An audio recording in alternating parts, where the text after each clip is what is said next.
Hi everyone, welcome to Bommari Prasad legal channel. ఈరోజు topic ఏంటంటే ఒక ప్రభుత్వ ఉద్యోగిని బెదిరించటం వలన శిక్ష ఏమిటి అనేటటువంటి దాని గురించి చెప్పే ప్రయత్నం చేస్తాను.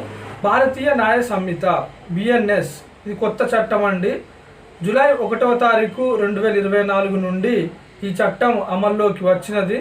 ఒక ప్రభుత్వ ఉద్యోగి యొక్క ఉద్యోగ విధులకు సంబంధించి నువ్వు ఆ పనిని చేయవద్దు అని చెప్పేసి ఎవరైనా సరే బెదిరించటము, లేదా ఆ పనిని చేయవద్దు మేము చెప్పే పనినే నువ్వు చెయ్యాలి అని చెప్పేసి బెదిరించటము, లేదా నువ్వు చేసేటటువంటి పని ఏదైతే ఉందో ఆ పనిని ఆలస్యం చెయ్యి అని చెప్పి బెదిరించటము విరుద్ధముగా వ్యవహరించినట్లయితే ఆ ప్రభుత్వ ఉద్యోగికి కానీ లేక ఆ ప్రభుత్వ ఉద్యోగికి సంబంధించిన సన్నిహితులను కానీ తీవ్ర పరిణామాలు ఎదుర్కోవాల్సి వస్తుందని చెప్పేసి బెదిరించిన, ఆ పనిని ఆలస్యం చేయని చెప్పినా, లేకపోతే నువ్వు చేసే పనిని చెయ్యొద్దని చెప్పినా, లేదా మేము చెప్పే పనినే నువ్వు చెయ్యాలి, ఖచ్చితంగా నువ్వు చేసే పనిని ఆపాలని చెప్పినా, బెదిరించినట్లయితే నేను చెప్పేదే నువ్వు చెయ్యాలి, నువ్వు అలా చేయొద్దు ఇలా చేయాలని చెప్పేసి బెదిరించినట్లయితే, రకరకాలుగా బెదిరించినట్లయితే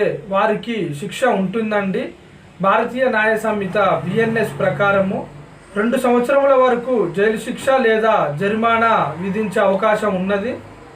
ఈ విధంగా బెదిరించినట్లయితే, లేదా 2 సంవత్సరములు జైలు శిక్షతో పాటు జరిమానా కూడా 2 విధించే అవకాశం కూడా ఉన్నది. ఈ యొక్క సెక్షను కొత్త సెక్షన్ అండి. భారతీయ న్యాయ సంహిత అనేటువంటిది కొత్త చట్టము. ఈ కొత్త చట్టములో భారతీయ న్యాయ సంహిత అనేటువంటి చట్టము 2023. ఈ చట్టంలో ఈ సెక్షను 224 సెక్షన్ అండి.